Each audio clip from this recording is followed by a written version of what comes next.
What is going on, everybody? College football week 3 breakdown. Sorry, I missed last week with the show. Went a little more in depth on the ranks last week because of that on the sheet. Going to be a fun Saturday for sure. Lots of slates again. We have every one of those covered: main slate, night slate, and then the late night. The main slate sheet is fully up to date projections. Have to do the top targets tab with rankings here in a bit after the show. But the night slate and late night sheet will be out shortly after the show, probably around lock of the main slate. Get that up for you guys later on. So if you've not joined us over at patreon.com/JagerBombs, be sure to do so. $10 if you just want college football. If you want all sports, and there's tons going on, probably 10, it feels like going on right now with college football. College basketball will be back before we know it. I mean, we're looking a month or two out here now.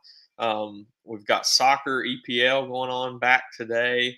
MLB every day, NFL, of course, tomorrow. Tons going on. Tennis throughout the week, every single day.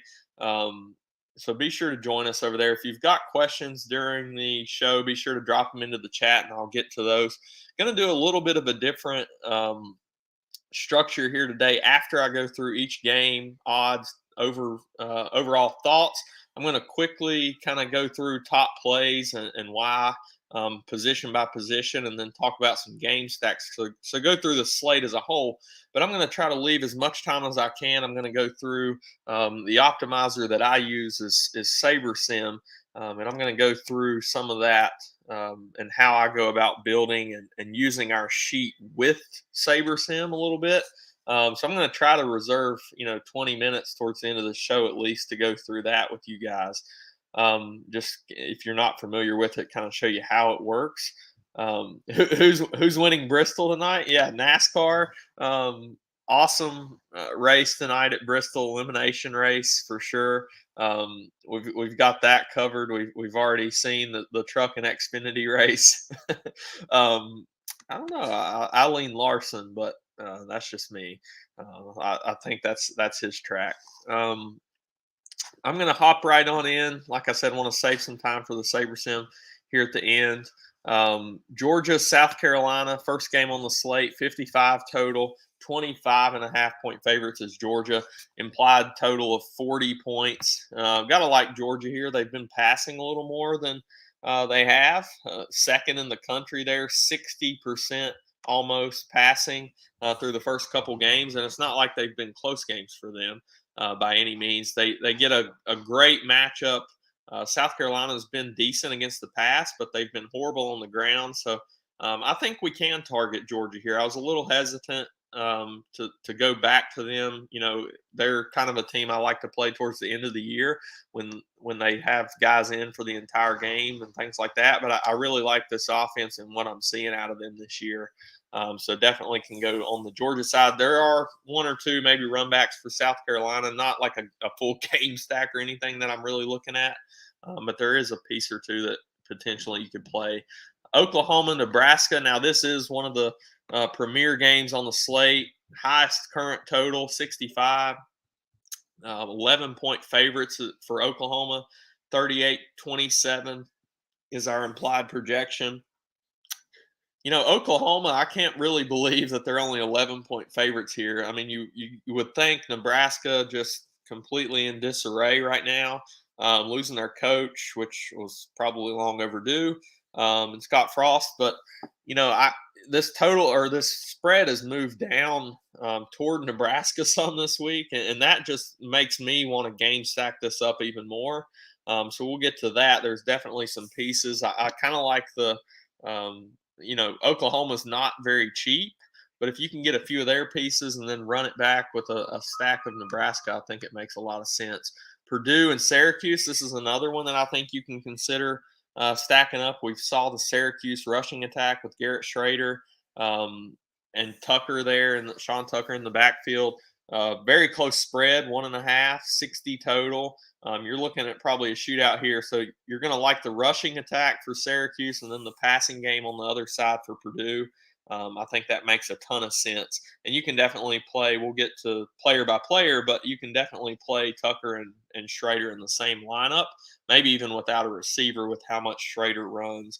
Western Kentucky and Indiana, 60.5 total, 6.5 point favorite for Indiana. This is another one, probably not my favorite of the other two. I like a little bit more, but this game makes a ton of sense from a stacking standpoint as well. It's over 60 total, fairly close spread. You get a team in, both teams like to pass the ball, so can definitely, pair quarterbacks up with receivers in this one. Pretty good game environment there. Cincinnati, Miami, Ohio. Cincinnati 24-point favorites, 50.5 total. Kind of like the Georgia game, almost similar projection. Just maybe even more so than Georgia. It feels like Cincinnati spreads it out so much. Can we pick out one or two from their side? Sure. Not one of my favorite spots, even though they are massive favorites. UCLA, South Alabama. UCLA is a 15.5 point favorite, 59 total. One of the highest implied team totals on the slate at 37. Definitely have interest in UCLA, more so the rushing attack. There is some news we need to watch. DTR is questionable, I believe, and Charbonnet is still questionable as well. So definitely something that we want to monitor there because I would have interest in both of those. Charbonnet more in cash and single entry, DTR probably more in GPP. Fired our coach, so we will play. Yeah, that's got to be what that is, but I can't believe that spread is that close. Honestly, it was one that stuck out to me when I looked at it, and it's like one of those that you want to just jump to bet Oklahoma, but then it's like, is the sports book know something that you don't know? That's always how those feel to me when I feel like they're 4 or 5 points too short. They always scare me a little bit to go to that spot. California and Notre Dame. Notre Dame, a 12-point favorite, and I think this is the lowest total on the slate. Probably only one person I'm even considering from Notre Dame. Obviously, change at quarterback. They are just, speaking of a team in disarray, it just seems like they are trending completely in the wrong direction this year. They just haven't really had quarterback play. Is kind of my thinking on that. But Michael Mayer, I think, is one of the target hogs in the country, tied right up there with Brock Bowers as the best tight end in the country. He is definitely in consideration at his price tag. Penn State, Auburn, this is one of the probably best, overall games if you're looking at two programs, close spread.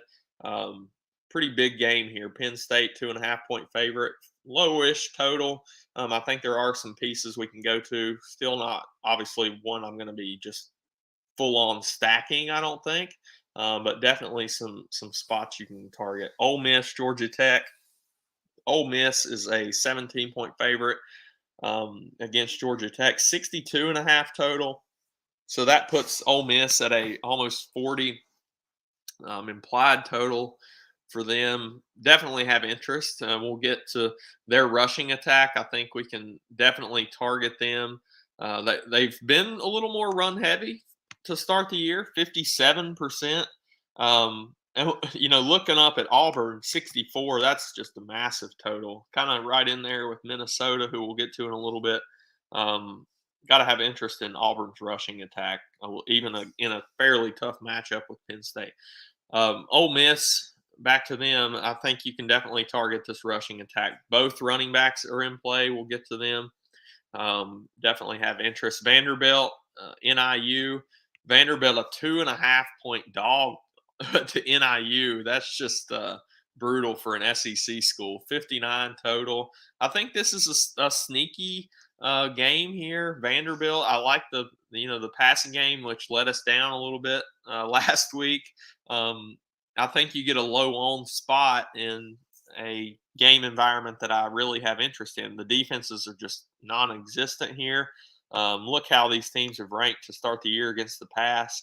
I know Vanderbilt and NIU have leaned more rush heavy, but I think Vanderbilt especially opens it up a little bit more today.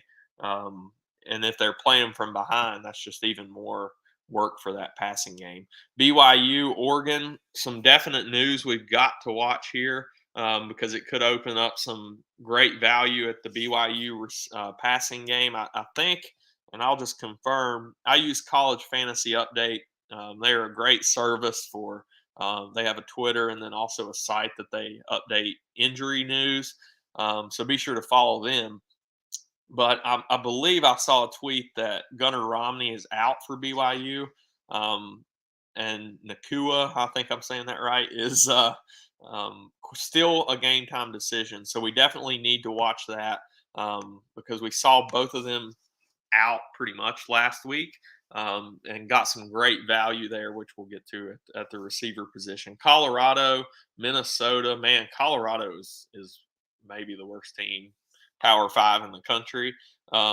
Minnesota should just run all over them today. Ibrahim, which I know is going to be very popular, but I think it's hard to get away from him. A team that runs 70% of the time, you could even play Potts back there. I think is the guy getting the most work behind him. Kansas and Houston. Houston. This is one of my favorite, sneaky spots on the slate. Defense is again non-existent. Kansas an 8.5-point dog, 58 total here. I have a lot of interest on both sides of this game. So let's hop right on into quarterback. Again, if you guys have questions, drop them in. Yeah, Nakua game time decision. We need to have a Colorado Vanderbilt game to see who's worse. I think Colorado's worse. I think Vanderbilt would be a 2.5-point favorite against Colorado. Who knows? Jumping right on into the quarterbacks.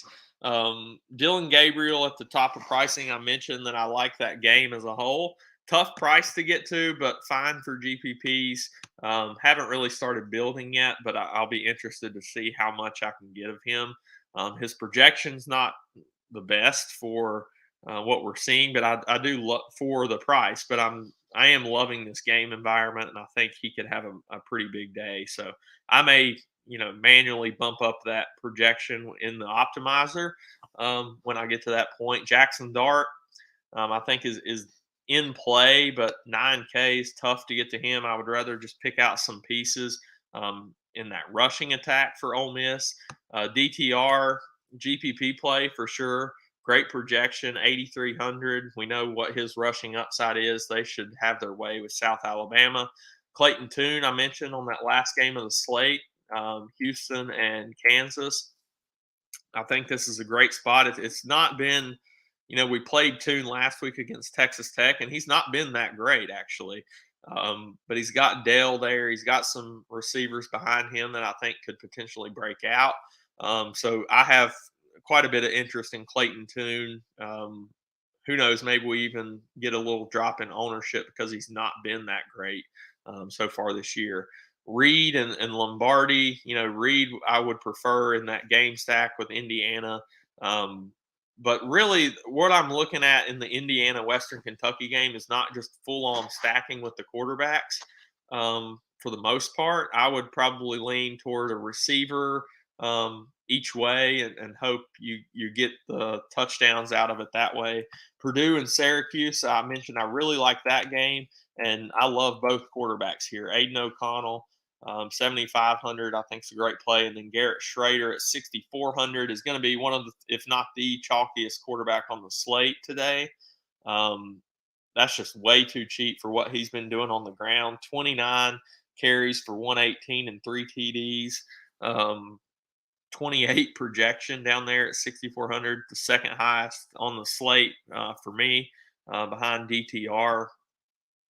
So I have a ton of interest in Garrett Schrader, even though he's going to be pretty chalky. Just kind of make your team different. Like some people might not play Tucker with Schrader. I think you can definitely do that. Maybe pick out a receiver from Syracuse to pair with him and hope he gets there through the air. I think a lot of people are going to want to play Schrader by himself. So if you can find some correlation in that game stack, go for it. Stetson Bennett, this is one I mentioned, for Georgia that I kind of do like their offense, probably more GPPs, but they have lowered his price a little too much from where he was. I think he was like the highest priced quarterback on the slate the first time that they were on here. But with the volume that they're actually passing at this year, I have quite a bit of interest in Stetson Bennett here for GPPs. Can definitely pair you would need to pair him up if you're playing him, in my opinion. Mike Wright, 7,100. He has some rushing upside too. 264 and 4 already this year through 3. I think this is a great spot, like I mentioned, for them to bounce back. Um, as a possibly even playing from behind again. Um, I really like him, and you can pair him up. Probably one receiver that we'll get to later on is probably all you're doing. Casey Thompson, the other side of Dylan Gabriel, I like him quite a bit. 6,800. Again, the sports books are overvaluing. I don't want to say over. They're overvaluing what I thought Nebraska was worth in this matchup. So maybe that's something we need to hop on Nebraska here. Jaron Hall and Jalen Daniels. Jaron Hall, very good quarterback. Again, we need to watch what his weapons look like for this one. I probably will lean towards playing just a receiver or something if I go to BYU and not Hall, because there's other quarterbacks I do like a little better, but definitely could stack him up if you want to go that route. Jalen Daniels is the other side of Clayton Tune. I think he makes some sense. Some rushing upside as well, 114 on the ground this year and a touchdown. So definitely can go to Daniels. At the cheap options, Bo Nix, I think makes some sense. You could stack up the Oregon BYU game if you think that game gets going back and forth, but 5,500 is a little too cheap for Bo Nix. Don't really like him overall as a quarterback, but for fantasy, he makes some sense. And then Spencer Rattler on the other side of Stetson Bennett is a little too cheap. Again, don't really love him as a quarterback either, but 5,200, a game that they're probably going to be chucking it coming from behind. And who knows, maybe if you stack that game up and you get a little overperformance from that South Carolina offense with Rattler, then you're going to get even more from the Georgia side as they stay in the game for longer. So just some potential there. I do like paying in this mid-range for quarterbacks a little bit more than going down that far, but definitely have some interest in those. At running back, let's see if there was any questions. I'm assuming that was Rattler. Um, yeah, we're gonna say Dove's a Vanderbilt or Colorado fan. Um, let's see here. Running back is we're going to get to receiver and receiver here in a bit, and receiver has a lot of mid-range options that I just love. The running back position has the top options, at the top of pricing that we can get in there. Ibrahim and Sean Tucker, 94 and 8,900, just massive workhorse guys. Tucker even gets involved in the passing game, 10 catches through 2 games. So that's why I'm saying he even pairs great with Schrader. So have tons of interest in them. Ray Davis, who also gets involved in the passing game with Mike Wright, the Temple transfer. 6,800 is a fair price and a good matchup with NIU there. Kenny McIntosh makes a ton of sense. Again, we mentioned South Carolina has struggled against the run this year, and McIntosh gets tons of work in the passing game, so he's not a bad pairing with Bennett there as well. 14 catches through 2 games. He's more of the pass catching running back, and he's 6,700. I think you would probably want to pair him up with Stetson Bennett. Obviously, don't have to, but Zach Evans mentioned I really like this Ole Miss rushing attack. Zach Evans would be the GPP option for me if you go up, but there is a value guy we'll get to a second that I think makes a ton of sense as his backup there that still gets a decent chunk of work, probably 10 to 15 carries. Charbonnet mentioned we need to watch his news. Very good projection here against South Alabama. Just too cheap. I think you can definitely go there. Shivers, like that for Indiana, getting a good chunk of the work. And then Anthony Grant, again, keep going back to this Nebraska side, which scares me to death against Oklahoma. But I think he makes a ton of sense as the workhorse guy for them. 69 carries through 3 games. That's 23 a game. 71 touches so far this year. That's nice through 3 games. Let's see. Tank Bigsby mentioned that Auburn loves to run the ball, and for that volume, this is too cheap. Even though that's in a good matchup or a tough matchup, I think Bigsby makes quite a bit of sense. Ontario Brown for NIU, GPP only. Devin Neal would be a part of the game stack if I'm playing him for Kansas. Kendall Milton, very good projection for him. For Georgia, I think they do start to get some work along the ground today against South Carolina. Jaden Ott for Cal, 4,500, too cheap for his workload so far against Notre Dame, who gave up quite a bit of rushing to Marshall last week, which was, we could see that again here today with Cal. The guy that I was talking about doesn't have a great projection is Ole Miss's Quinshon Judkins. 3,500 makes quite a bit of sense for me in a game that I think Ole Miss just runs it down the throat of Georgia Tech. He's getting a good chunk of work, 10 to 15 carries, like I said. So have quite a bit of interest in him at the value range if I'm not paying up for 2 or 3 of these guys. At the receiver position, I mentioned I like the mid-range quite a bit, but Marvin Mims would be probably you're going to want to pair him up if you're playing Dylan Gabriel. 8,900 though is a tough price tag, for a guy who has big play upside and could have some games this year that he just torches a slate. But not getting the volume probably that you would want from this price tag. But still a solid, especially even in a game stack. Charlie Jones, what a massive workload he has got for Purdue this year. Pairs very well with Aiden O'Connell and Nathaniel Bell for Houston as well. Gets a nice workload. Pair him up with Clayton Tune there as well. So Brock Bowers is really the only other guy that I have some interest in over 7K. And he would only be the pairing with Stetson Bennett. I mean, you could play him alone. GPP only. He's not got the volume that you would want this year. But we know he does have the upside there, and he's going to have some games this year. And then when we get toward the end of the year in the postseason, we're going to really want to target Brock Bowers as they'll get him more and more involved. Moving on to this mid-range, this is where the crux of the receiver exposure is going to go for me. Lad McConkey would be kind of the secondary GPP piece if you're playing Stetson Bennett and his receivers. DJ Matthews and Casimir Allen started off under 6K for me. Matthews for Indiana.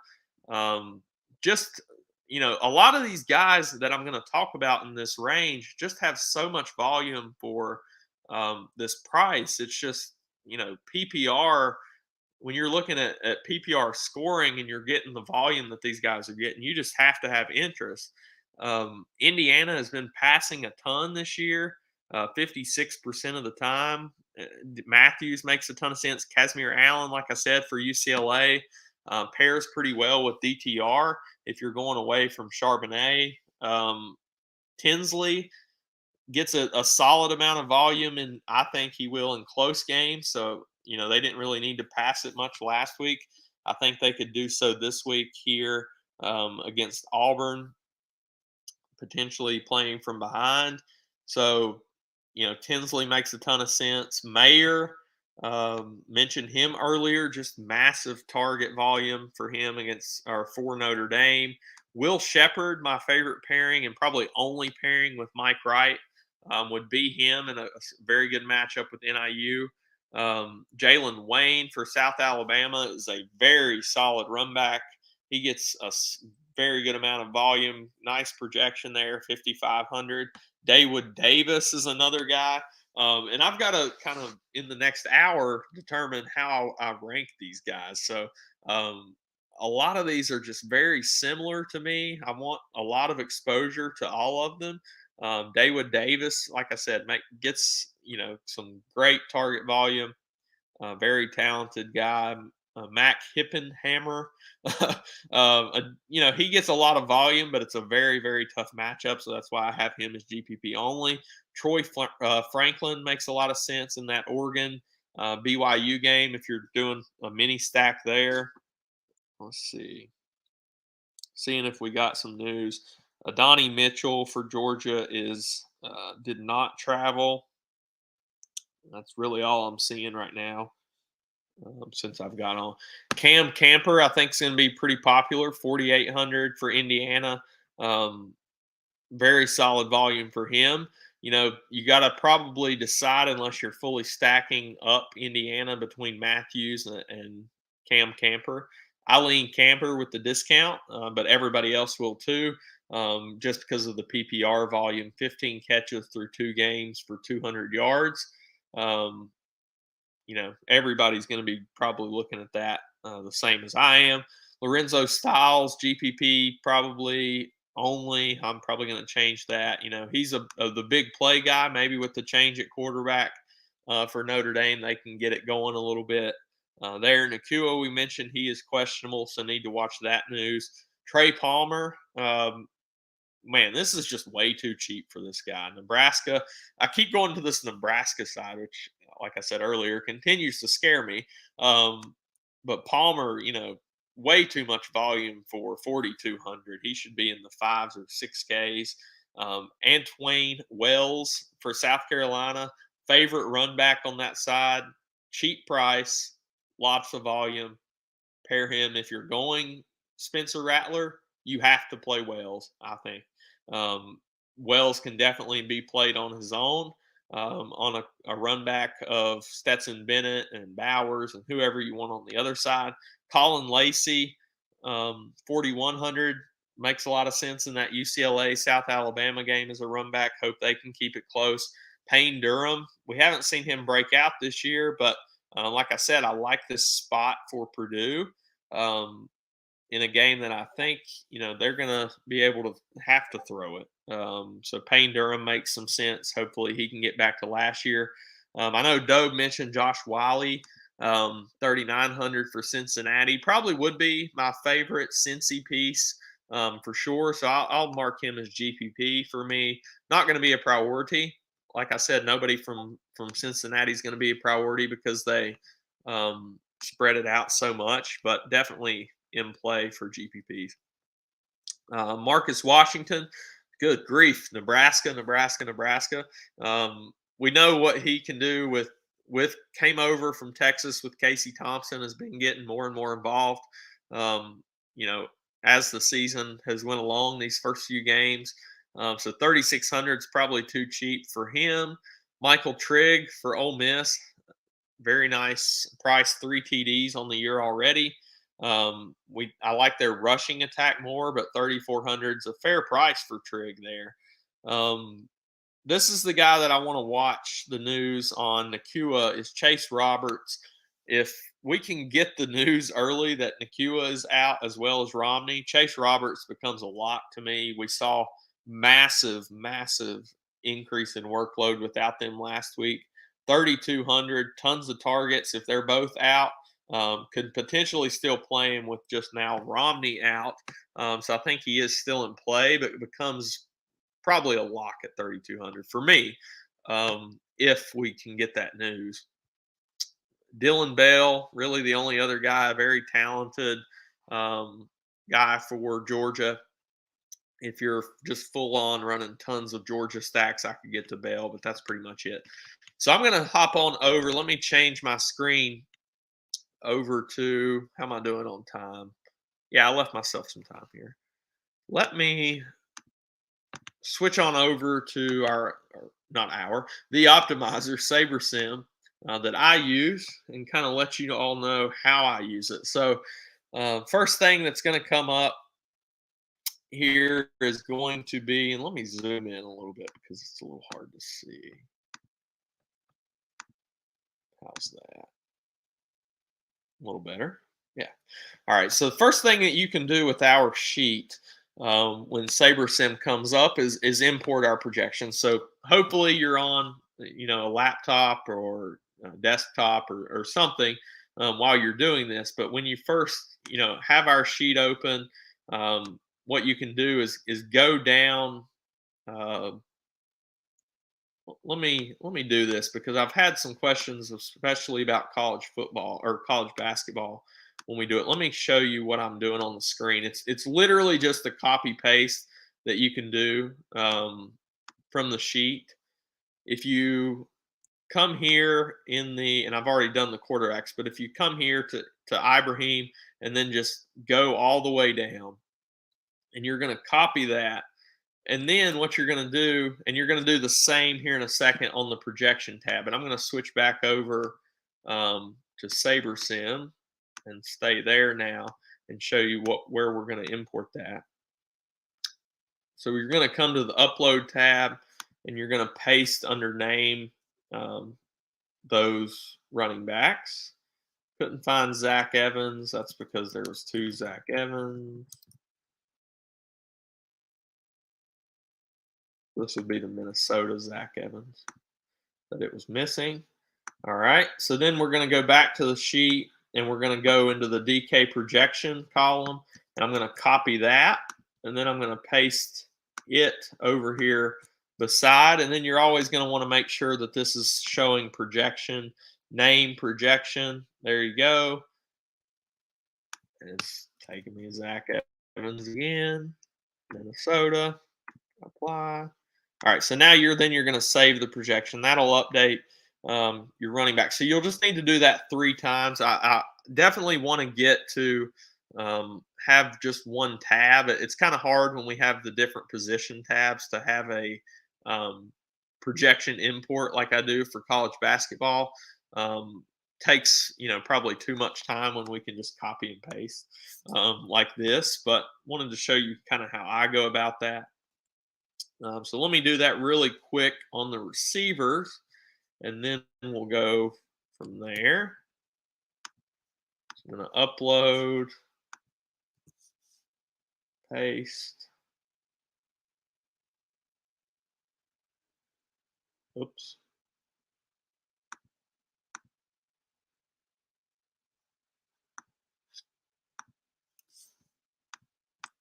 I got our side tab on accident there.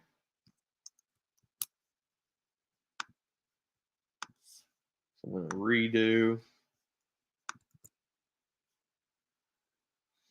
Now, I could have done this before the show, but I kind of wanted to show you how our sheet integrates and can do this with the optimizer. Really doesn't take a whole lot of time. Just copy paste 3 different sheets and the projection here. So here I've got the receiver projections. Make sure it says projection. You can also do this with golf. I know Chris and I have started doing ownership projections for Fanshare Sports, so be sure to check them out. But you can also go in there and do the upload for that, from Fanshare, and change this to ownership, and it'll import your ownership as well. So so now that we've got the projections in there, what I do is come up to this entries here, and then you're going to upload your entries. So you would go to the lineups tab in DraftKings, download your own entries for the specific slate, and then you're going to upload that in here. What that does, and once it loads, I'll show you, is it shows it makes it very easy for you to come here and say, all right, this is my $12 single entry. This is my $1.20 max. When I build my lineups here, which we'll get to in a second on how we go about that, when we build our lineups, we're going to be able to come here back to this tab, which I'll show you, and just change. I want to make that build I just did go to my 20 max. Or you can say, I want a single entry build I did, a different one, go to my single entries and the other builds. There's a lot of different things you can do with that. So once you have that projection in there and your entries, we're going to come back to the projections tab. Let's see here. And what I do is I come to the quarterbacks tab and I just start, I from the get go uncheck everybody, right? So I'm going to go back and I'm going to say, all right, I might include some Dylan Gabriel, DTR, Tune. Let's see here. I'm going to sort by projection so that it's not showing the backups. Stetson Bennett, Schrader, Mike Wright, Aiden O'Connell, Tune, Casey Thompson, of course, since we like Nebraska so much. Jaron Hall, I still want to include him, and Bo Nix. Anybody that I have highlighted, I'm coming in here and I'm putting them in here. Jalen Daniels, Spencer Rattler. So I think that's pretty much it. Obviously, I'm probably not going to play that many quarterbacks, even in a 20 max. So I would do the same in running back and receiver as well. And then that auto updates you flex and super flex. What you can do, if you want to ensure, in most slates I will do this, to ensure that I'm only getting quarterback in the super flex. You have that. It's a little different here. You got to go to rules, groups, and then you would want to add a group and put all your quarterbacks that you're playing in the group and say, all right, let's just see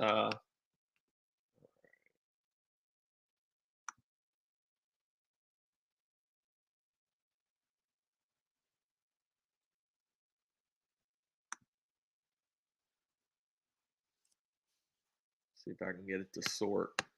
You're going to want to put them all in a group and say, I want 2 of these guys in every single lineup. So I would definitely be doing that.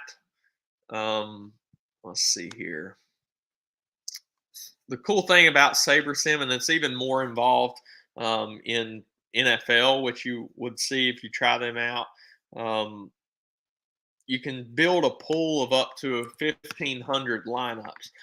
Then from there, since I have a 20 max today is the max that I'm building as far as quantity of entries, I'll leave that at 20. So it's going to give me, based on what I tell it between exposures and other things, it's going to give me 20 lineups out of those 1,500. But I have those 1,500. If I want to change exposures, it's going to already have optimized lineups with these projections to do so. So then from there, you can definitely change sliders. So ownership fade, that's not something that I'm worrying about because I don't even have projections in there.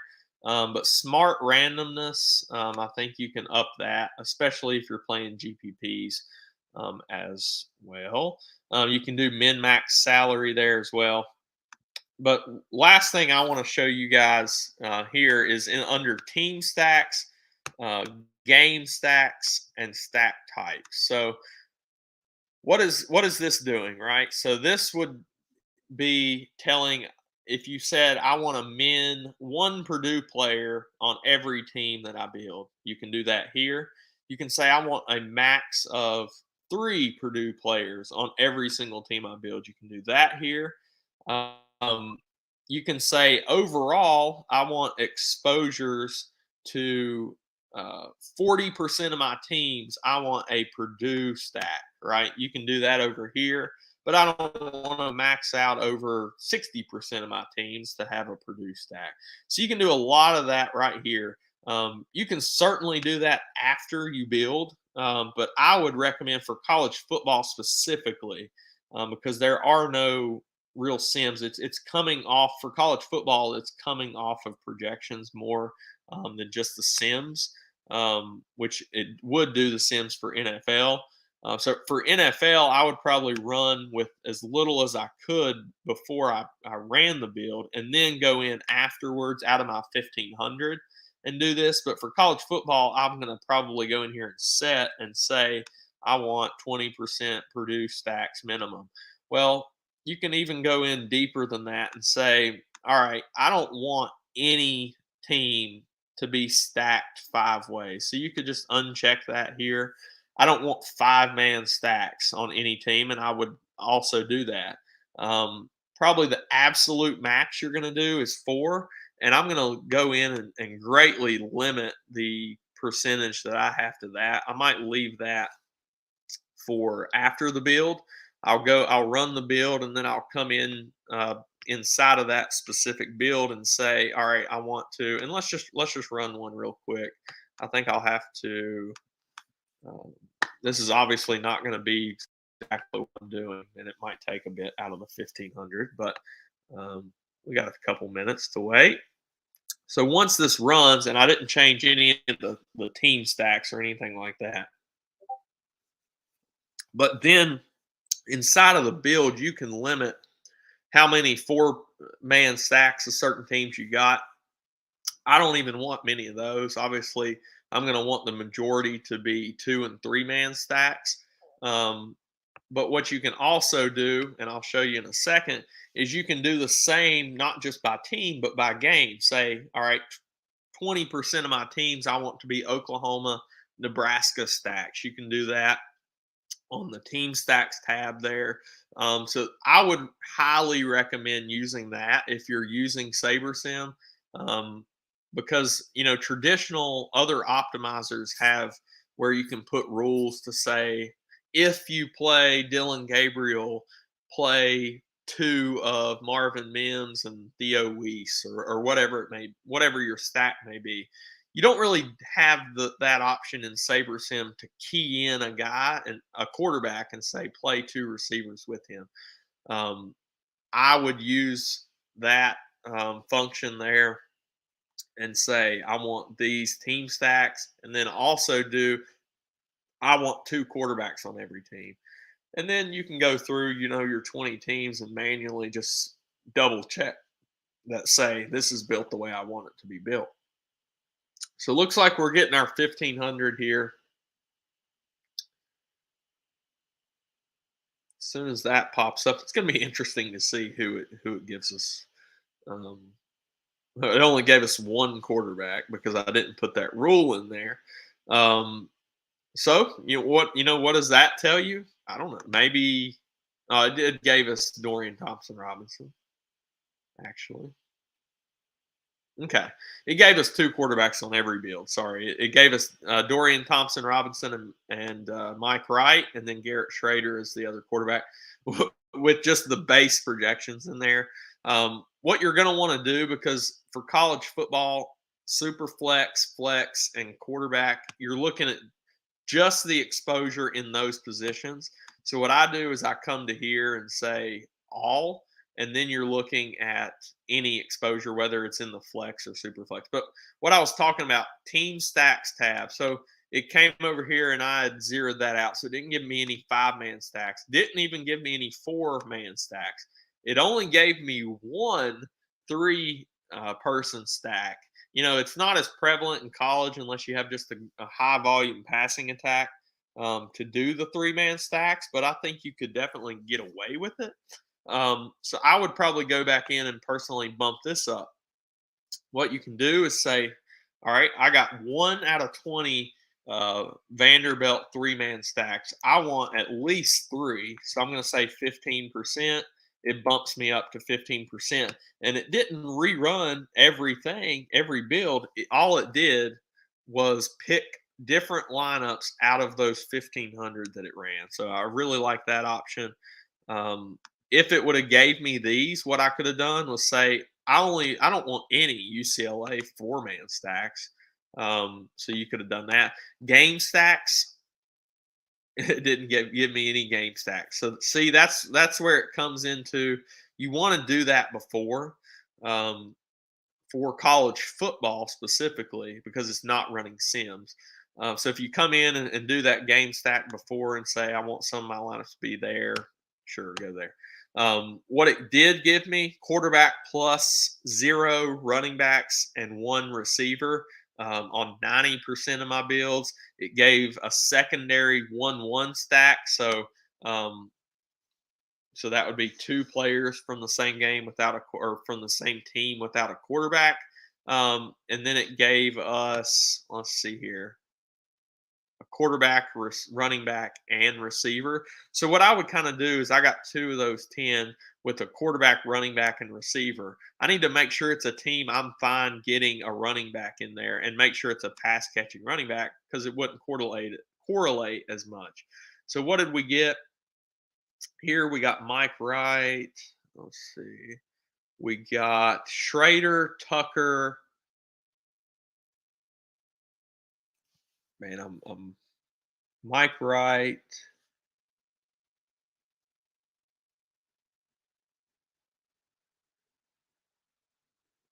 Let's see here. Okay, so it gave us Schrader and Tucker, and I'm trying to see. I figured that was giving us a receiver, but it doesn't look like it is. This one gave us Schrader, Mike Wright. Okay.